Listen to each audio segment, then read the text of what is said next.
O Apocalipse, o livro mais impressionante e radical da Bíblia. Um texto sagrado que profetiza o final dos tempos. Que segredos se escondem entre suas páginas? Quanto tempo de vida resta à espécie humana? A história tem um rumo, e esse final é iminente, porque já estamos na etapa da última dessas figuras. Ou seja, o fim da história já está próximo. Porque muitos mencionam que existe um lugar onde seus habitantes poderiam se salvar. Segundo vários especialistas, dos 7 selos que compõem o Apocalipse, 5 já foram abertos, e agora o 6º está prestes a se abrir, o que trará a destruição de grande parte da população mundial. O caso está aí, mas há 7 selos. Quem nos dirá o que vai acontecer? E todos choram. Mateus está sugerindo a possibilidade de que não haja tanto medo no final dos tempos. Um grupo de cientistas detectou na natureza novos sinais que anunciariam um desastre natural com um poder destrutivo capaz de provocar a extinção da espécie humana. O mundo acaba para dar lugar a outro mundo novo. Desde o princípio dos tempos, há relatos bíblicos em que Deus ameaça com destruição total. A Torre de Babel, as estátuas de sal, o dilúvio universal e depois, a mais aterrorizante de todas, o juízo final. A história tem que terminar para dar início a um mundo novo. O Apocalipse, o começo do fim.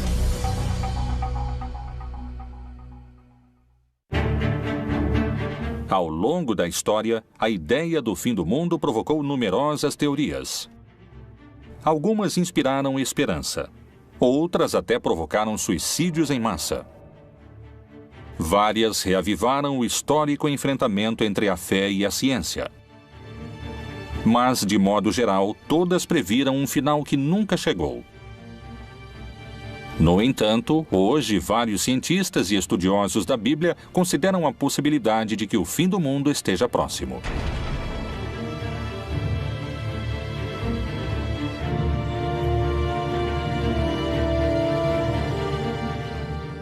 A grande quantidade de informações e o acesso imediato que temos aos fatos que acontecem no mundo nos levam a crer que são signos e sinais de que a profecia realmente está se cumprindo.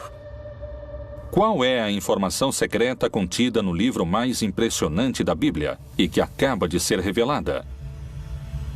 Talvez algumas respostas se encontrem no contexto em que o Apocalipse foi escrito. Palestina, ano 90. Pouco depois da morte de Jesus Cristo, os seguidores de sua mensagem cresciam em número no Império Romano. Mas, nessas terras, a ideia do Messias era sinônimo de rebelião política. O apóstolo João era uma figura-chave para os romanos. Ele descreve um império corrupto, assassino, perseguidor, que se opõe a essa verdade messiânica que eles interpretam. Então, ele vê esse mundo em estado de destruição. O livro do Apocalipse é uma fórmula literária em que, de alguma maneira, aqueles que o escreveram tentaram dar certa esperança às pessoas que estavam sofrendo uma perseguição. O autor do livro do Apocalipse se apresenta como um desterrado na ilha de Patmos e é geralmente identificado como o apóstolo João. O Império Romano concedeu a João um destino mais benévolo que ao resto dos seguidores de Cristo. Ele foi exilado na ilha de Patmos. Lá, ele teve as supostas revelações divinas que plasmou naquele que se tornaria o livro mais controvertido da Bíblia, o Apocalipse. O livro do Apocalipse foi escrito pela Igreja no último momento do Novo Testamento, por volta do ano 100, e significa a revelação. Através de visões proféticas, o livro parece prever a destruição do mundo de maneira progressiva até o retorno de Jesus, que regressará para julgar toda a humanidade e salvar os cristãos. A estrutura do texto é complexa. Contém etapas distintas, marcadas por 7 selos, 7 trombetas e 7 taças. A ideia da trombeta como aquilo que anuncia, a ideia da taça como aquilo que contém, que sustenta algo, que se derrama, a ideia dos selos como aquilo que, de algum modo, dá certificação. Os selos seriam acontecimentos que se deram de maneira constante ao longo de pelo menos 2000 anos. Existe a postura antiga, que considera que tudo anunciado no Apocalipse já aconteceu, e a postura futurista, que crê que está para acontecer. No entanto, creio que o Apocalipse é uma descrição de tudo que tem sucedido no que poderíamos chamar de período da igreja, ou seja, para os crentes, desde o momento em que Jesus parte até que ele retorne. Tudo isso é o Apocalipse. O fundamental é que existe um valor da história, um julgamento da história, e quem tem o livro nas mãos é precisamente o Senhor Jesus Cristo. É Ele quem pode julgar sobre o que ocorre na história. De diferentes maneiras fala-se de uma destruição paulatina do mundo e do ressurgimento do mundo em torno de um novo céu e de uma nova terra.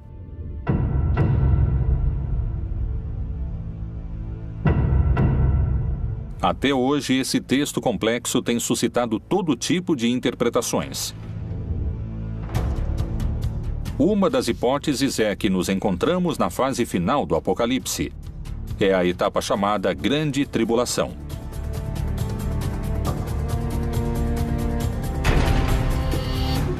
Esse período se caracteriza por um dado central: um personagem que chega depois de aberto o primeiro selo.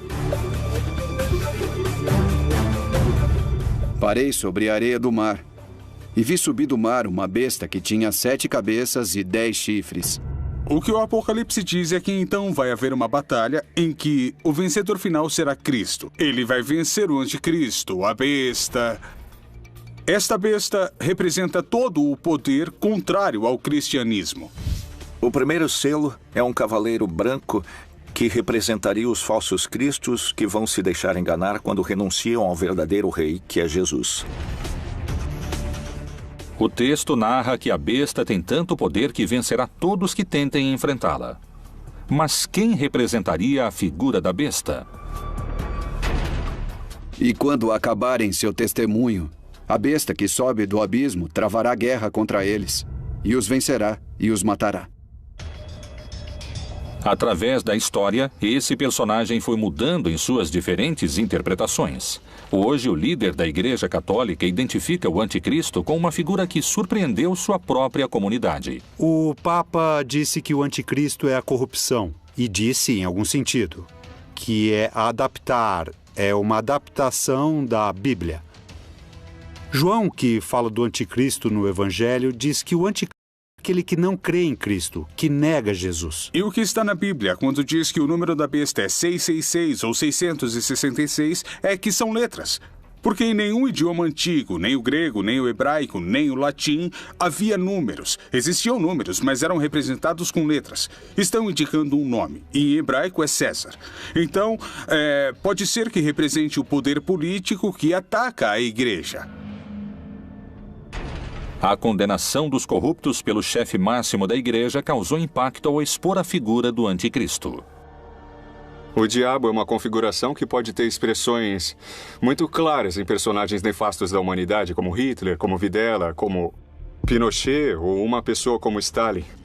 Pessoas horríveis da humanidade, mas não sei se o diabo se encarnou nelas. Eu acredito que eles foram expoentes da maldade, que seria atributo do diabo. Mas creio que nos equivocamos e que o pior da maldade é exercida por seres humanos. Por trás de tudo isso, há homens e mulheres que a exercem. Então, aí, podemos identificar os anticristos que existem nesse sentido. Segundo a tradição cristã, se acreditamos no anticristo na Terra, poderíamos afirmar que o primeiro selo já foi aberto.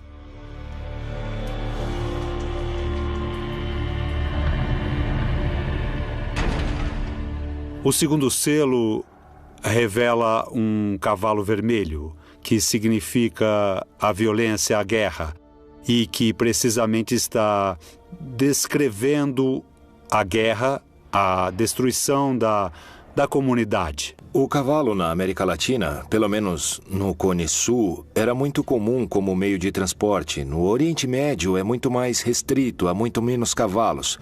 Era um símbolo da realeza, de poder, da beleza, muitas vezes ligado também a forças negativas, forças poderosas que têm a ver, às vezes, com o orgulho divino frente à vontade de Deus. O Apocalipse fala de uma realidade permanente. A violência entre os humanos vem desde o Gênesis, desde o capítulo 3, quando Adão e Eva discutem quem foi o culpado. Desde então se instaura a violência.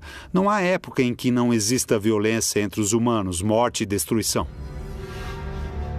Se levarmos em conta que as duas guerras mundiais do século XX fizeram mais de 80 milhões de vítimas, é evidente, não podemos deixar de concluir que o segundo selo já foi aberto.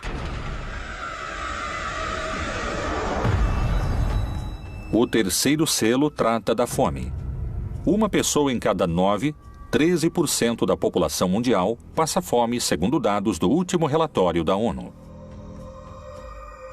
Quando falamos do Cavaleiro da Fome, efetivamente podemos saber que no mundo sempre houve fome.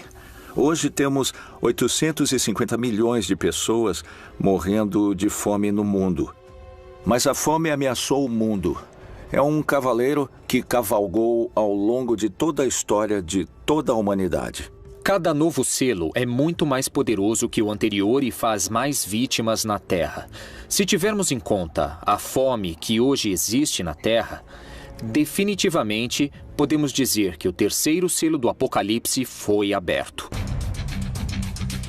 O quarto selo é um cavalo preto, que desencadeia muitas enfermidades, a peste. E é algo que também pelos meios de comunicação conhecemos globalmente. Sabemos bem o que está se dando com as epidemias, com as endemias no mundo todo, e certamente nos faz refletir que isso estava anunciado ou estava dito no Apocalipse. O quarto cavaleiro do Apocalipse representa as diferentes pandemias que aconteceram no mundo. Podemos também situá-lo ao longo desses 20 séculos. Desde a peste antonina, do ano 160 depois de Cristo, até a época de Justiniano, em que houve outra pandemia importante. No século XII, houve a peste bubônica e no século XIV a peste negra. Como resultado, a população da Europa perdeu 1/4 de sua população. É muito interessante porque há uma parte do livro do Apocalipse que diz que 1/3 dos homens morreriam. Por estas 3 pragas foi morta a 1/3 parte dos homens. Pelo fogo, pela fumaça e o enxofre que saíam de suas bocas. E houve momentos na história em que literalmente morreram 1/3 ou 1/4 dos homens. E na nossa época, já no século XXI, estamos diante do H1N1 ou diante da epidemia da AIDS, ou o risco de uma guerra bacteriológica. Tudo isso tornaria perfeitamente textual uma praga como o quarto cavaleiro do Apocalipse. Alguns especialistas afirmam que todas essas doenças são sinais de que o quarto selo já poderia estar aberto. Segundo o Apocalipse, os 7 selos vão deixando em seu caminho guerra, fome, morte e destruição. Com cada abertura, o fim dos tempos e a batalha final parece estar mais próxima. O quinto selo não menciona uma forma de destruição como os outros, mas descreve o pedido dos mártires para que chegue a hora do juízo final. Mártir em grego significa testemunha. Esse quinto selo representaria os crentes de toda a história que estiveram dispostos a pagar com sua vida. A afirmação de que Jesus é o Senhor e o Salvador. Eles clamam a Deus pelo fim da perseguição, pelo fim da destruição. E é isso que nos revela o quinto selo, a visão dos santos, pedindo o final dos tempos. No entanto, a resposta é o que há de mais tremendo no Apocalipse, o mais difícil de aceitar e acreditar. Há que se cumprir o número. Eles devem ter paciência, porque a destruição vai continuar, ninguém sabe quanto tempo. Mas o cristão precisa confiar que Deus sabe quando e como vai terminar. Segundo algumas interpretações, os infortúnios mencionados nos primeiros selos, a fome, as guerras e as doenças, já aconteceram. E, pelo contrário, os fatos prenunciados pelo sexto selo, o mais temível e dramático de todos os narrados no livro do Apocalipse, estaria por acontecer. E, para muitos, suas consequências são impossíveis de conter. Quais são essas catástrofes? De que tempos estamos falando? Há alguma possibilidade de deter essa contagem regressiva?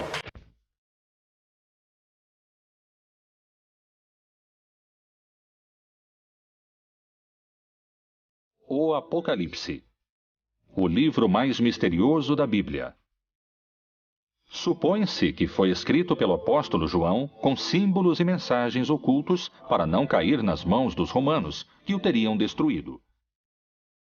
Não queriam que a palavra de Jesus e seu movimento contra o império prosperassem. O mistério das 7 estrelas que viste na minha destra e dos 7 castiçais de ouro. As 7 estrelas são os anjos das 7 igrejas, e os 7 castiçais que viste são as 7 igrejas. Quando João, no Apocalipse, fala das 7 taças, das 7 igrejas, das 7 luzes, está falando de tudo relacionado com os últimos tempos e está falando numa linguagem apocalíptica. A linguagem apocalíptica não tem nada de literal. Não se pode ler exatamente como está lá. É eufemística. Então, deve-se interpretá-la como sinais de difícil compreensão, como uma linguagem deliberadamente crítica. O número 7 representa um círculo, assim como a semana.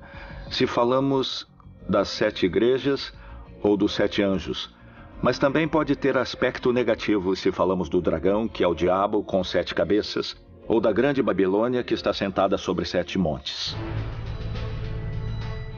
João visualizou bestas, monstros e enormes catástrofes naturais que destruiriam o mundo.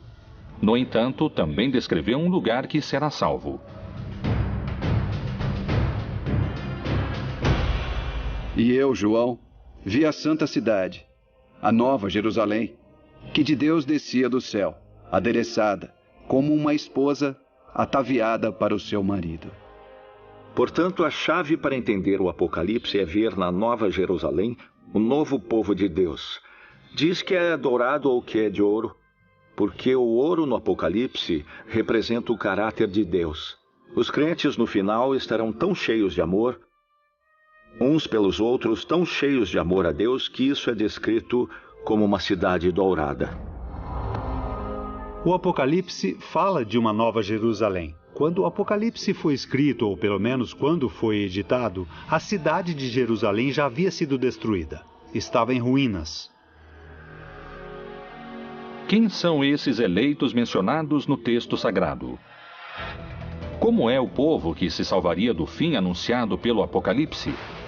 Poderia existir no mundo um lugar com essas características? Michoacán, México. A quase 700 quilômetros ao sul do Distrito Federal, na chamada Terra Quente do estado, encontra-se Nova Jerusalém. Essa localidade é ao mesmo tempo uma cidade e uma comunidade religiosa. Seus habitantes têm uma interpretação particular do Apocalipse. Aqui no México temos um estado que se chama Michoacán, onde um sacerdote, o padre Nabor, por volta de 1973, iniciou um movimento para que seus paroquianos fossem viver em comunidade. Em Nova Jerusalém há um povo muito crente que acredita que com suas rezas vão salvar o mundo.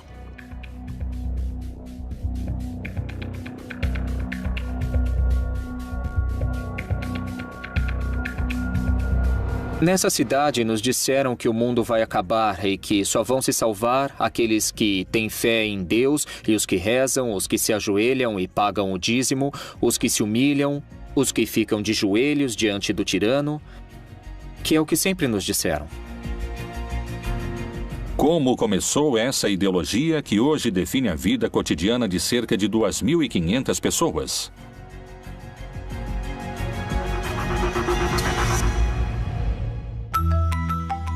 1973. Gabina Sanches, uma camponesa de Peruarã, trabalhava em um campo como todos os dias. Mas esse não era um dia comum. Aconteceria algo que marcaria o destino de toda uma cidade. Em 9 de junho, de manhã, dizem que a Virgem apareceu para uma senhora dentro desse espaço em que hoje está situada em Nova Jerusalém. E que lhe deu uma mensagem. A mensagem era que ela dissesse ao mundo para fazer penitência e que tivessem fé no Santo Rosário, porque o mundo estava perdido, que a humanidade estava perdida. Até aquele momento. A construção da cidade aconteceu com a fé na aparição da Virgem. E depois começaram a vir, primeiramente, os habitantes vizinhos daqui. E nessas peregrinações, alguns resolveram morar aqui. A Virgem, quando pediu ou indicou como se formaria uma comunidade ou uma cidade, ela disse como queria a comunidade. Pediu que fizesse uma cidade, mas disse que queria um lugar pobre e simples, onde ela pudesse recolher acolher seus filhos que fossem vê-la. Queria pessoas simples, pessoas de coração puro, capazes de uma entrega limpa. E indicou que tinham que fazer um lugar diferente de qualquer outro para salvar o mundo. A primeira mensageira e o primeiro líder espiritual morreram há alguns anos. Assim, o dom de receber as supostas mensagens e a liderança dentro dessa comunidade coube a outras pessoas. Hoje, se supõe que uma mulher é a encarregada de se comunicar com a Virgem e existe um líder que determina os destinos da cidade. As regras são muito rígidas. Nós somos fiéis à Virgem do Rosário. Acreditamos nela, acreditamos na sua aparição, acreditamos na maior parte das mensagens que transmitiu do ano de 73 ao ano de 81. A devoção a ela se dá em primeiro lugar com o Rosário. Rezar o Rosário, levá-lo consigo, é dessa maneira que se dá essa devoção. As condutas proibidas em Nova Jerusalém são... basicamente, não usar tecnologia, como telefones celulares, internet, redes sociais. Em termos de roupas, para as mulheres, não usar decotes nem minissaias. E rezar diariamente, 2 vezes por dia, 3 vezes por dia, pagar o dízimo. Está proibido o namoro, está proibido a educação laica, está proibido o futebol. Ou seja, basicamente, as crianças não têm nenhum tipo de distração e passam o dia inteiro rezando. Desde os primeiros séculos e na Idade Média houve grupos que trataram de fundar comunidades onde se estabelecesse a Nova Jerusalém. E especialmente quando a América foi descoberta, vários grupos puritanos, incluindo alguns seguidores de Colombo e o próprio Colombo em seu livro de profecias, achavam que haviam chegado a um lugar onde a Nova Jerusalém seria estabelecida. Então a Nova Jerusalém em vários lugares da América Latina representa a Nova Israel, ou seja, os crentes judeus e não judeus do mundo todo, que no final dos tempos serão um conjunto de seres humanos que adquiriram um caráter parecido ao de Deus e, portanto, é representada com o ouro como uma cidade resplandecente, porque sua natureza é uma natureza sublime. Poderia a cidade Nova Jerusalém ser o único lugar isento da destruição global do Apocalipse anunciada no 6º selo? Talvez só o tempo tenha a resposta. E quais são os desastres descritos no 6º selo do Apocalipse? Fala de cataclismos e de fenômenos naturais, que também são destrutivos para a comunidade perseguida, mas que refletem de modo mais direto que é Deus quem controla a história. Porque é Ele que, nesse caso, desencadeia os fenômenos naturais. Nos 4 primeiros cavaleiros, quem os desencadeia são os inimigos. Mas, nesse caso, é Deus mesmo quem controla a natureza. Em toda a Terra vai haver um grande terremoto que dará origem ao começo desse cataclismo apocalíptico que marcará a diferença entre o fim dessa época, ou éon, e o novo éon, ou a vida eterna. Uma das teorias sobre Nova Jerusalém indicaria que essa comunidade também seria protegida desse último selo. Ela tem características geológicas em seu subterrâneo, onde se juntam placas de cobre, ferro e metais, que tornam a terra mais forte para resistir a um tremor. Possíveis coincidências se ocultam entre os textos do Apocalipse. Será a natureza quem definirá o final dos tempos? Que segredos se escondem entre suas páginas em relação a terremotos e vulcões? A interpretação de vários estudiosos da Bíblia sugere um cenário dramático na etapa mais destrutiva, que profetiza uma devastação planetária. O que é o Anel de Fogo? Por que alguns cientistas afirmam que nele poderia se desencadear uma destruição maciça e que coincide com a descrição do sexto selo? O significado do Anel de Fogo, que basicamente rodeia todas as costas pacíficas do Oceano Pacífico, é a colisão das placas. Nessas zonas de colisão de placas continentais e placas oceânicas ocorrem fenômenos vulcânicos e sísmicos. Isso coincide basicamente com o Cinturão de Fogo, o Anel de Fogo do Pacífico. De que modo estão mencionadas no livro do Apocalipse as consequências do sexto selo? Mas quanto aos covardes, aos incrédulos, aos abomináveis e aos homicidas, e aos que se prostituem, e aos feiticeiros, e aos idólatras, e a todos os mentirosos, a sua parte será no lago que arde com fogo e enxofre, o que é a segunda morte.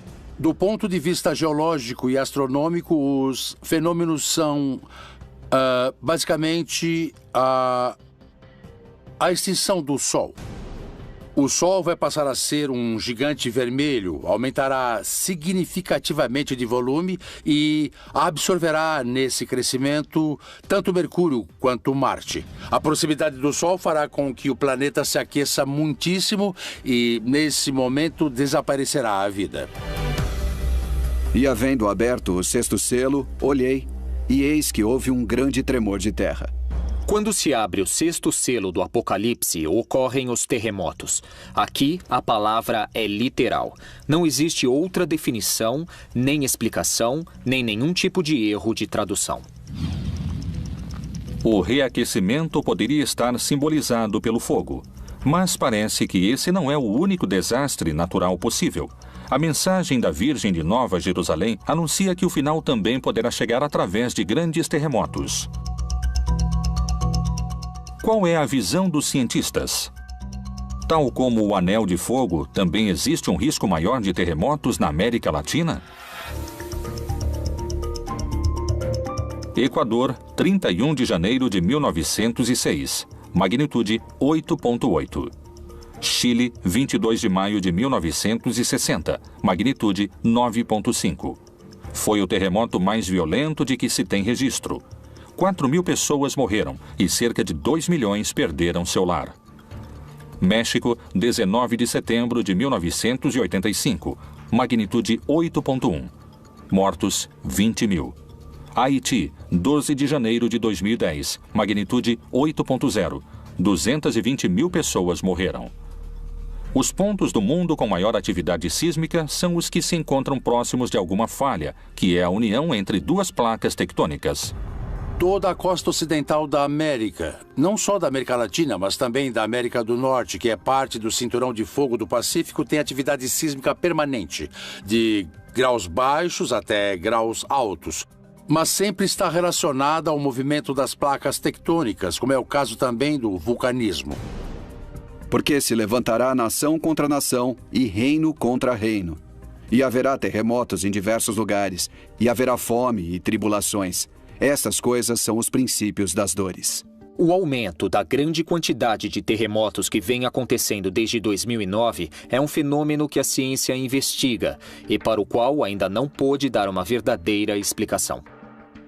Os textos messiânicos ou apocalípticos podem ser lidos de várias formas, e sempre em cada geração há os que dizem que está para acontecer, porque isso faz alusão a Obama, faz alusão a Putin, faz alusão à crise econômica, e isso fala de tal guerra, ou seja, sempre houve pessoas que tentaram interpretar os textos e focalizá-los. Na seita do Mar Morto, há um tipo de literatura que se chama Pesher, que é a interpretação por exemplo, do profeta Habacuque ou outros. E aí eles fazem isso. Há um texto bíblico e eles agregam. Essa figura é tal pessoa que existe hoje. Ou seja, querem ajustar o texto e adaptá-lo. Ou dizer, viu, isso explica o que está acontecendo hoje em dia. No início do século XX, começaram a surgir os primeiros sismógrafos e assim começamos a ter um registro mais exato da atividade sísmica até o presente, com melhores equipamentos e uma maior quantidade de equipamentos para registrar a atividade sísmica. E assim podemos verificar com maior precisão todos os sismos que ocorrem no planeta.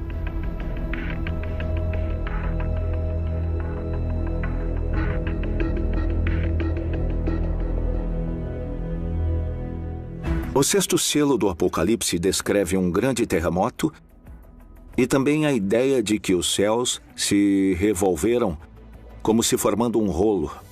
Agora, é claro, toda a descrição desse selo é feita com as palavras da cosmogonia antiga. Os mais céticos afirmam que faltam muitos anos para o fim do mundo. Esse é um fenômeno que não ocorrerá em menos de 4 a 5 bilhões de anos. Para outros, a destruição global através de vulcões e terremotos é iminente. A essência desses símbolos continua sendo vigente, na ideia de que a história tem de terminar para dar início a um mundo novo. Vários intérpretes concordam com a análise de alguns cientistas.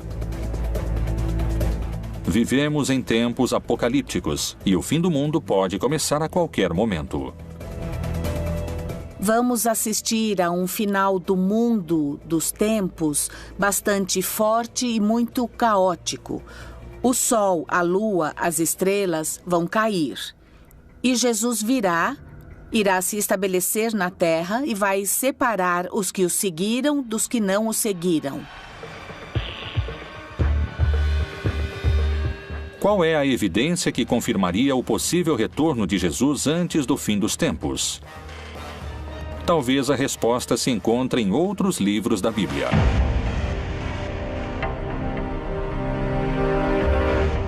O Apocalipse é o livro mais antigo e controvertido da Bíblia. Tanto no Antigo como no Novo Testamento, vários profetas descreveram como seria o mundo em tempos apocalípticos.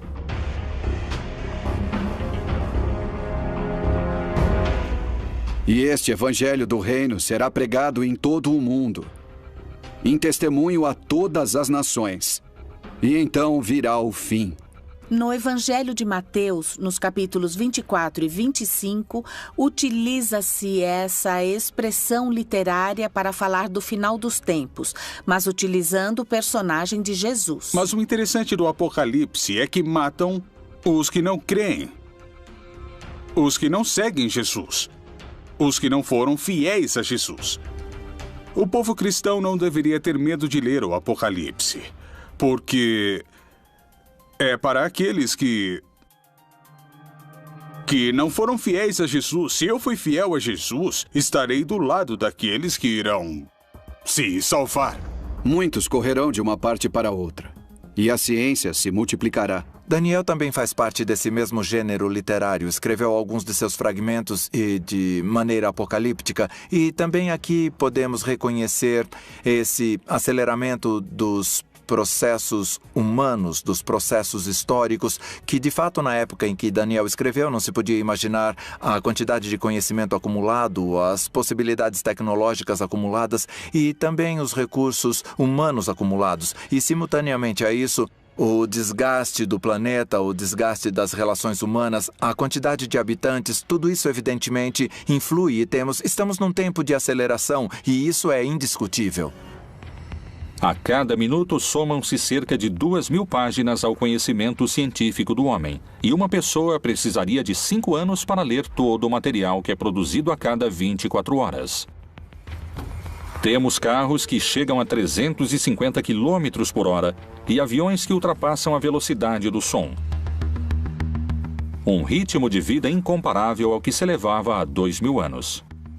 As visões no livro de Daniel estão entre os grandes mistérios apocalípticos. São símbolos de que a sociedade humana em sua história chegará a um ponto tão instável que ela própria vai desmoronar. Tudo isso está simbolizado por um cataclismo como acontece em toda a literatura apocalíptica. O julgamento da história é um elemento no qual crê o cristianismo. Nós o chamamos de parúsia. É a vinda do Senhor Jesus no final dos tempos como juiz da história e da vida de todos os seres humanos. É verdade que nosso momento histórico tem uma peculiar consciência da decadência da história humana. Entendemos o que é o fim do cosmo, também imaginado do ponto de vista físico. Podemos falar dessa expansão do universo que tende a um esfriamento global, não um aquecimento global do planeta, porém mais amplamente. E podemos imaginar, sabemos que a Terra, nosso lugar onde desenvolvemos a história, é decadente. Havia 3 visões básicas do fim da história. Uma visão que se chama utópica, que chegará ao fim dos tempos e o cordeiro viverá com o lobo, e a criança brincará com a serpente, e a destruição cessará, ou seja, uma visão idílica da paz universal. A outra visão é restaurativa. Então é uma ideia segundo a qual a época messiânica é a restauração do reino de Davi, ou seu equivalente. Ou seja, uma época em que Israel viverá em paz com seu próprio estado, um estado poderoso. A terceira visão é que é uma visão catastrófica. Crê que antes do final da história e da paz, haverá uma época terrível de guerras, de lutas, que tem um valor simbólico no mundo ocidental, o Armagedon, que usa como término da luta final. Mas em hebraico é Armegido, o Monte Megido, um lugar que fica ao norte de Israel. Pode-se estar no meio do Armagedon e ver esse lugar, que é uma cidade que teve uma grande história na época bíblica, a cidade de Megido. Então, nessa visão, antes que venha o bem e a paz, haverá uma época terrível de sofrimento, de guerra, de lutas. Além da referência precisa no 6º selo, há outra citação bíblica que menciona luas de sangue como um sinal do fim. O sol se converterá em trevas e a lua em sangue, antes de chegar o grande e glorioso dia do Senhor.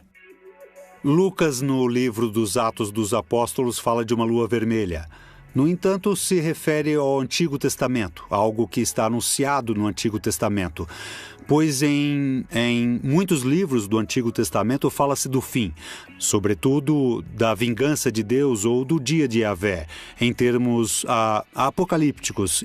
E esse gênero literário utiliza imagens cósmicas tremendistas. Sem dúvida, cria uma imagem que havia no Antigo Testamento para simbolizar algo catastrófico, uma intervenção de Deus especial. Alguns se baseiam em dados científicos. Outros na fé e em sua própria interpretação desses textos sagrados. Muitos afirmam que estamos a caminho de abrir o 7º selo e que começou a contagem regressiva. O que ninguém sabe é se o mundo acabará em milhares de anos ou em poucos minutos.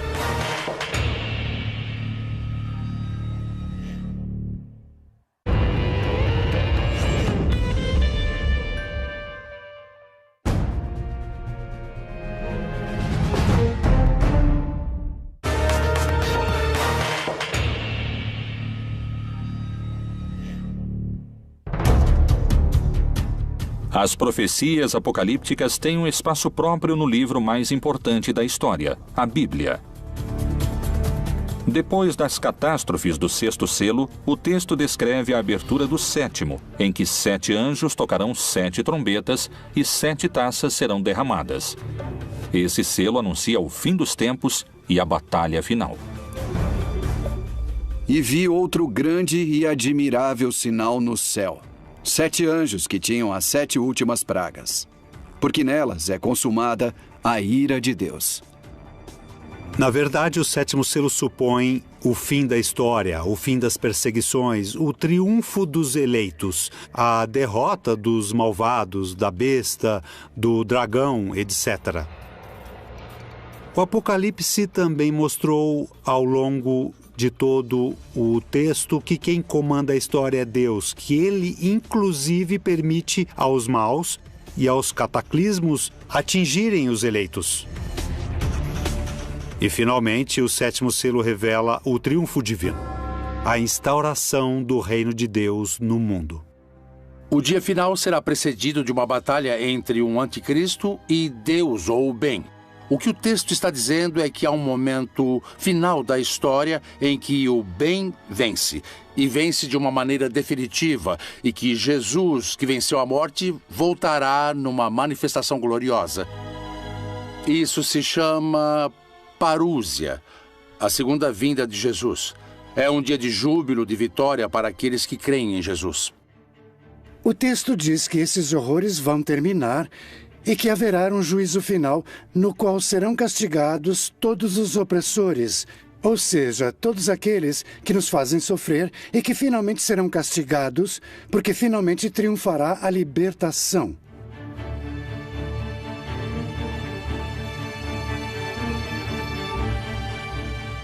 É uma mensagem de esperança.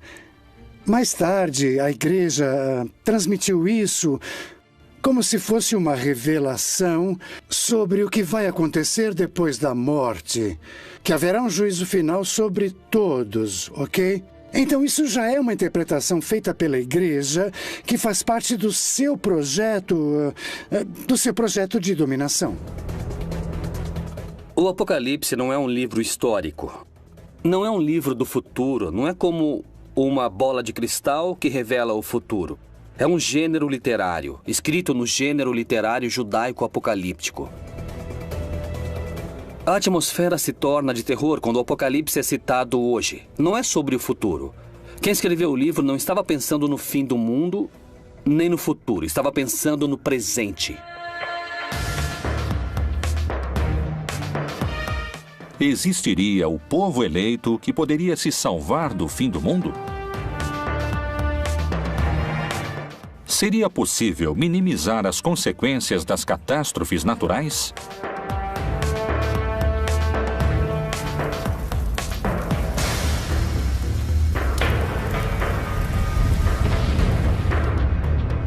Se as interpretações recentes estiverem corretas, estaríamos em contagem regressiva?